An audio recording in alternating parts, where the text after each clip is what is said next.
Hi guys, this is Staci, Curatorial Assistant at the Center for Sacramento History and the Sacramento History Museum. Like many of you, staff at the center is spending a ton of time at home. I've become a part-time first grade teacher for my 7-year-old, and man, it's tough. Across town, our researcher, Dr. Leigh Johnsen, has been spending time working to improve his backyard citrus crop. Leigh is a fascinating guy and our go-to resource for all things cholera and Old Sac property ownership. Let's check in with Leigh at home. Okay, this is Leigh, and I'm going to show you all something that I think is way cool here. Colleen and I have quite a bit of time on their hands, even though we should be working inside. Colleen is working inside, so she's doing what she should be, but I got distracted because I am starting to tend some bees. So let me show you. I'll turn around here. We have quite a little orchard here of citrus. So here we have one of our blooming citruses. There's an abundance of flowers on it. We have others, a lot of other citrus trees as well, but the one that I just showed you is especially the one that's just bursting with blooms. So I want to make sure that we get as many oranges out of this as possible. And so I did some research and I found out that what works very well with these oranges, with pollinating them, is something called mason bees. Look this up on the internet and you'll learn something pretty cool. These are not honeybees. They don't live in a hive, they don't sting, they're very sloppy when they pollinate, so they spread a lot of pollination all over, and they because of them we should be able to get a very good yield this coming year.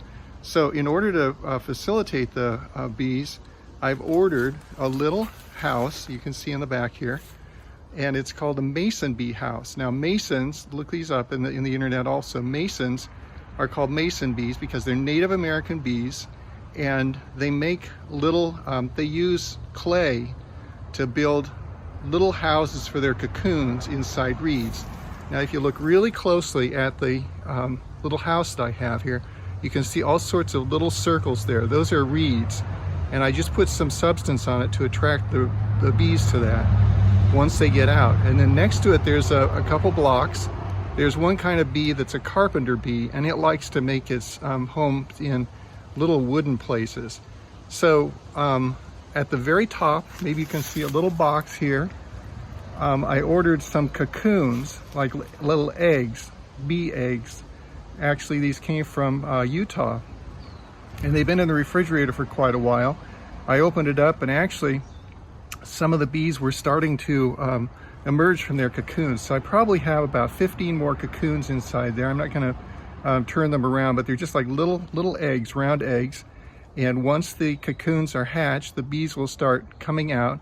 They'll start pollinating, and the males and the females will mate, and then the females will come back to this little house, and they will start building their little nest inside these tubes, and they will lay eggs and then seal it off using mud that I'm providing for them as well. Now I'm gonna try to show the mud that I have found here.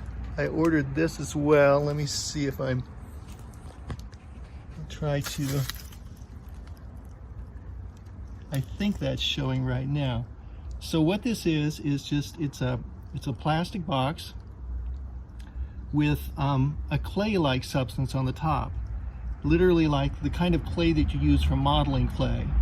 You know, you build vases and all kinds of little figurines with the modeling clay. Well, this is modeling clay like that, and the bees come and they get some of the clay by going in through these little holes.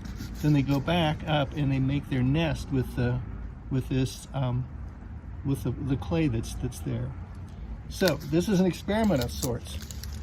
Colleen and I have never done this before. I've wanted bees for a long time. Oops, sorry, I got in the way.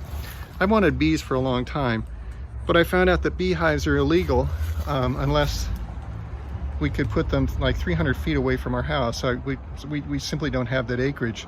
So this is a different kind of a bee. It's supposed to be more efficient. We're supposed to be able to get a good yield of fruit from them, and we'll just see how it works over the coming weeks and months, and I will stay in tune. Goodbye. Mason bees? Who knew? Might have to get one of those little houses. Anyway, thanks for sharing, Leigh. I miss ya. I hope to see you back at the center soon. Say bye. Bye, Maggie. Bye.